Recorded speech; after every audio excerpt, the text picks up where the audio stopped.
I thought working for some Shady would somehow be different, but I was wrong. I had no idea that I would be accused of stalking the very man I protected, Slim Shady. There was a change of heart between Slim and I. He brandished a 9mm and made threats against me. Unknown to Slim, I had my hand on my coat pocket. I was holding a .40 caliber, praying not to take Eminem's life in self-defense. We had been through too much for such a sour ending, or at least that's what I thought. That right there, that was a quote by Byron Williams. He is a past, and he was the former Eminem, Marshall Mathers. He was the Bodyguard. This quote, it came from Shady Business, which was a book that he had put out a little while ago, a little over a few years ago. Now, the thing is, on today, I want to talk about some inserts and some pieces from this book, and mainly because recently Eminem, he find himself in the news once again, because Eminem, he became trending just a few days ago on Twitter because Gen Z and TikTok was attempting, and cancel culture was attempting to cancel him once again. Now, they were canceling him over a lyric and over something that he had said in the song Love the Way You Lie. And this cancellation got a little over 200,000 likes to the comment, to the Gen Z saying that, hey, Eminem needs to be canceled. And the reason why I'm talking about this on today is because, you know, cancel culture and many people all throughout history, Eminem is one of the only rappers that have found himself being canceled weekly. You know, you got to kind of ask yourself why, unlike any other rapper, you don't hear of cancel culture constantly going at a Jay-Z or a Nas or a Rakim. All our other greats and our favorites, you don't hear them weekly getting canceled. And not just that, but today I want to talk about two attempts that came from this insert in this book. And it was basically the time where Suge Knight and, well, P. Diddy, you know, they had decided to put out hits and actually came close to actually canceling, and actually came close to actually canceling Eminem. Not just his career, not just his music, but actually canceling his life. Let's talk about that on today. Okay, so let's talk about Suge Knight. Because, you know, owner, creator, producer, director, gangster, you know, owner of the, you know, creator of the Most Def Records. Now, it starts with P. Diddy and Suge Knight. See, we way back then, we had the East Coast and we had the West Coast, and we had, on one side, we had Suge Knight and we had Tupac, and then on the other side, we had people like Biggie and P. Diddy. Now, contrary to popular beliefs, you know, P. Diddy and Suge Knight, they were friends at one time, you know, before their beef. And their beef, it kind of started, the beef between P. Diddy and Suge Knight, I think it started way back. You see, Suge Knight, he had asked P. Diddy to get Biggie to perform, you know, at the club for this big event. Now, the thing is that Tupac, not Tupac, but P. Diddy, he had wanted the door. Well, meaning he wanted to get all the revenue at the door, the people that paid at the door, when Suge Knight was basically stating, no, we're going to give you a fee. Now, they didn't agree on that, so that started when Suge Knight started to see that P. Diddy is out for the money, and they probably ain't boys. Suge Knight ended up getting someone else to perform. Now, that was just the flame, just the spark. It really took off between the two when at that very same club a few months later, you know, P. Diddy and Suge Knight, they meet once again. Now, there was a little altercation and some disagreements and some stuff was said between, it had to do with a female and P. Diddy's entourage and Suge Knight's entourage and their bodyguards. You know, fist fight started to break out, and not just that, P. Diddy's person from the P. Diddy's camp ended up shooting and killing Suge Knight's bodyguard and friend. Now, that is when the beef took off between them two. But here's the thing. In spite of the beef between the two, they still had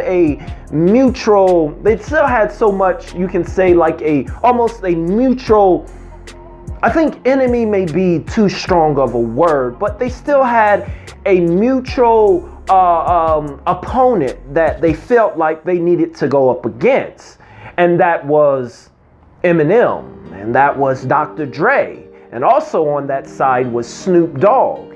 You see, with this East Coast and West Coast, Snoop Dogg, although he repped the Crips and whatnot, Snoop Dogg wasn't really and isn't really a gangster and wanted that thug and wanted that be out there on the street and the gangster life like that.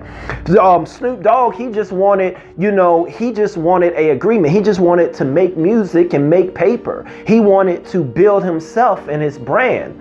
So that's why Snoop Dogg did all that he could do to really get the East Coast and West Coast to say, hey, we just need to make music. But here's the thing that was hindering and the stumbling block that Snoop Dogg and people from the Dre camp felt that was hindering, this push for the East Coast and West Coast and hip hop to really blow up and come together, was Dr. Dre's decision to bring in a white boy. You see, this white boy, hip hop, the East Coast and West Coast, they were already grinding and fighting, against the man, fighting for a spot, fighting to get known. It was already hard times and crazy times, fighting to get out of the ghetto and to make it and to provide for their family. And hip hop was a route for them. There was light at the end of the tunnel, but the thing is, in spite of that, and on top of that, there was drugs. There was a lot going on. And then there was East Coast and West Coast. But then there was yet another stumbling block. This white boy comes in and do hip hop. You see, Suge Knight and even P. Diddy and people in P. Diddy's camp and even Dr. Dre's own people, man, we're trying to get East Coast and even Snoop Dogg. We're trying to get East Coast and West Coast. We're trying to, for our black people, we're trying to make it out. We're trying to make hip hop a thing and trying to, have an agreement. Now, Dre, you're going to bring in this white boy. Now is not the time.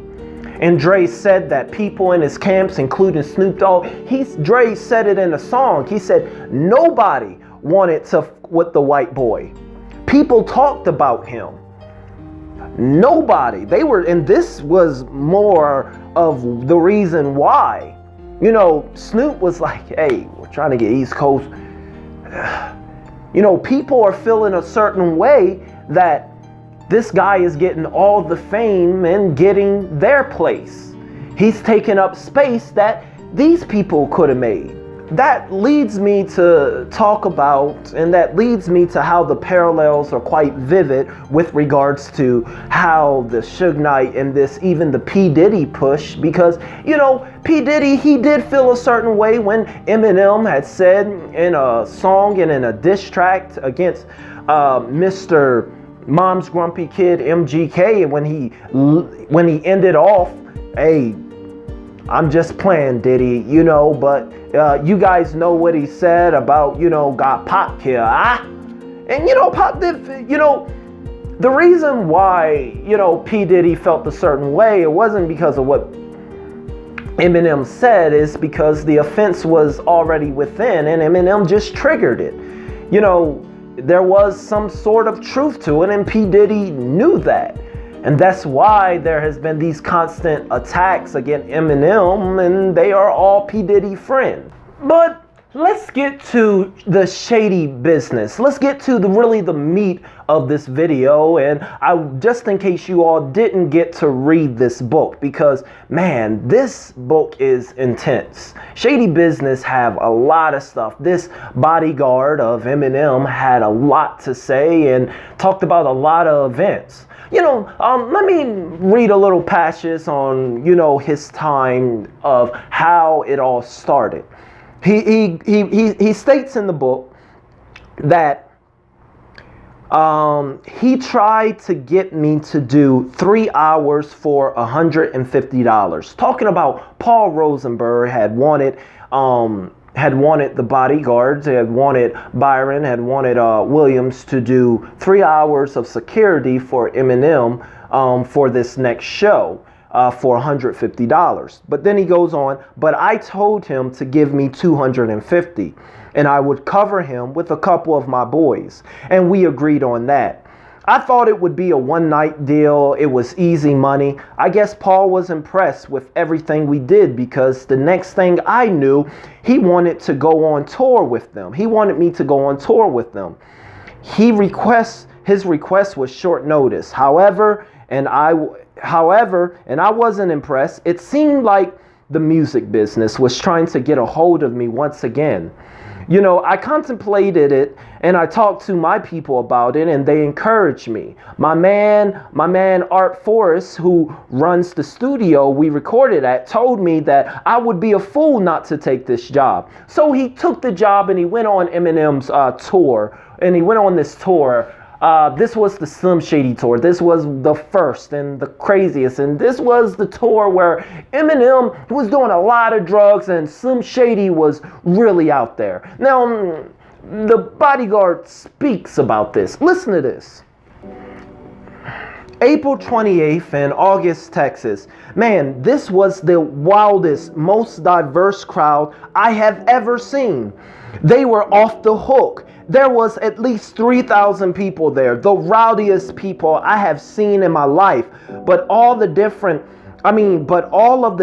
ethnic groups were in harmony. They were fighting to get to Slim. They were rushing the stage and throwing. They twisted a bicycle barricade and threw it like it was a pretzel. People were building human ladders and rushing the stage like that. I had to put Slim on my shoulder and run him in the dressing room with a wall of security guys around me. Someone pissed everybody off by throwing a beer bottle through the dressing room window. It was wild. I had to constantly read my Bible to remain focused, and I did that throughout the whole tour. Some of the I saw on that tour made me think that I was working for the devil. I do want to, there was a chapter where he started to talk about Suge Knight and how Suge Knight had put out a hit on him. And he also did an interview where he talked about it also. Let's play that. You ever get in any situations where you thought Eminem's life and your life was in danger? Oh, yeah, man. We had several situations like that. In my book, Shady Business, man, I talk about a situation where we were at the Source Awards, and we all know historically in the past, the Source Awards, somebody always got shot. And that was our first encounter with Suge Knight and his henchmen. And M was going to his seat. The way they had the seating was all messed up. And the bodyguards couldn't sit with the artists. And I think that was by design, because they really just wanted the artists, to be able to network with each other. But it also gives people who got beef with other artists to get at them. So I noticed him is in the middle of the aisle. He's beefing with all these guys in these red shirts. So I come from where I was at. I had to come back around. I noticed M's face changing, and he's turning like tomato red.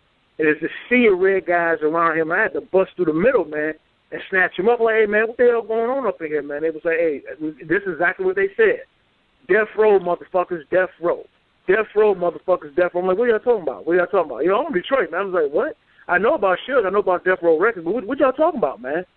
He said, man, Suge Knight sent us to strong arm him, man. It's going down. So I was like, oh, man, I just inherited the East Coast, West Coast beef. So I had to snatch him up. I had to call Dre and his bodyguards and tell them what was going on because they was backstage. Snatched him up, took him backstage, called the limo driver. I said, look, I need y'all to have that car around when I call y'all. But the way they had it set up, the limos can only stay seated like for maybe 30 seconds at a time in front of the red carpet, for security reasons. So long story short, we ended up going backstage. Eminem did his presentation, and we had to watch out for guys backstage. So I pretty much had to have him stand behind me, and I just had to be on knockout mode, man. So it was me, Dre's bodyguards. We were just like in beast mode, man, the whole time. So anybody that got anywhere close trying to get an autograph or trying to talk, trying to speak, they were going to get laid out, man, because that was the kind of atmosphere that was set up, man. Right. It's the wrong time to go asking for an autograph. Oh, yeah, man. Sometime it ain't going to happen. Suge Knight just walked right up screaming death row and shit. That's crazy, man. Well, there's people and shit. So that was just one of many. I think the scariest moment was when we went to Hawaii. Now, it was myself, my wife, everybody had their wives and girlfriends with them. It was supposed to be a vacation, okay? And we all flew from L.A. to Hawaii, and we get there, man, everybody talking about all the shopping they going to do, the nice time that they was going to have. It was the Dr. Dre, Snoop Dogg breakup to make up reunion. So when the plane lands in Honolulu, the doors open, and we greeted by like 20 Honolulu police officers. And they're like, yo, y'all got to come with us. Death row is here. They tried to hem Snoop up. We need y'all to gather all your belongings, get your spouses, get your kids, whatever you got. People brought their kids, the whole nine. When we got there, man, Suge had sent well over 50 guys to Hawaii to break up the Snoop Dogg, Dr. Dre, break up the makeup reunion, man. That's fucking crazy, man. 50 dudes. I mean, just think of the money to send 50 motherfuckers to Hawaii. That's exactly. crazy. Exactly. Did they effectively break up that leg of the tour? Nah, man, dude, let me tell you something, man. Look, I don't want to tell too much of the book because I want you to go to buy the book on relationshipbodyguard.com. That's my website, relationshipbodyguard.com. Go in there, read a sample chapter, or hit an audio book. I don't want to tell too much, but I will say this. When we got there, vacation mode was over, baby. We got to the vans, man, and everybody started putting on bulletproof vests, locking and loading guns. Dude, it was nobody talking. All you heard was 40 cals, SIGs, locking and loading. You heard Velcro, the vest being put on. You're talking about 15 to 20 bodyguards, man, just locking and loading, man. Just locking and loading. With their wives or their girlfriends sitting next to them. So now what we had to end up doing, we had Interscope pick up the tab to put Honolulu police with each bodyguard while we are protecting our client. So when we slept at night, we had to have Honolulu police standing outside our door while we sleep. That's how deep Suge Knight was there, man. Yeah, that dude wasn't fucking around. Right. Sounds like he was. Yeah, that's some shady and some crazy stuff right there.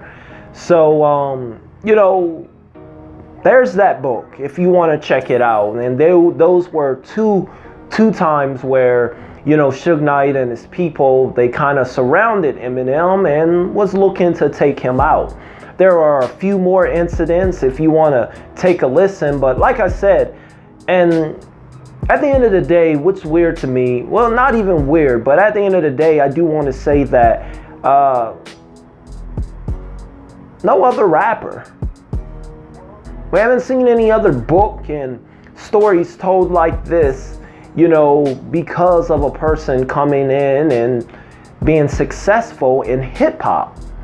Hip hop is one of the only genres where there is such a great amount of jealousy and hate and fear and ruthless abandonment that we fight up against people that are more successful, that are doing good.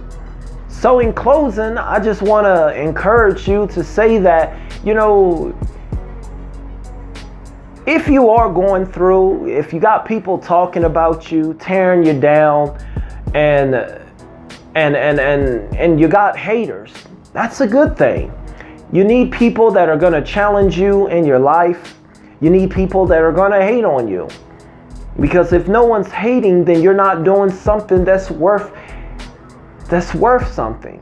That's worth being talked about. You're not a threat when you're doing great things. I encourage you to find a way to be a threat through your own success, through your own amount of love and grind that you put in. Eminem got to the point where he grind and he was so successful that the haters wanted to take him out. Do you got haters like that in your life? Well, as always, I just want to say there, guys, if you're new to the channel, be sure to subscribe. As always, I'll see y'all next video. KIP. Keep it positive.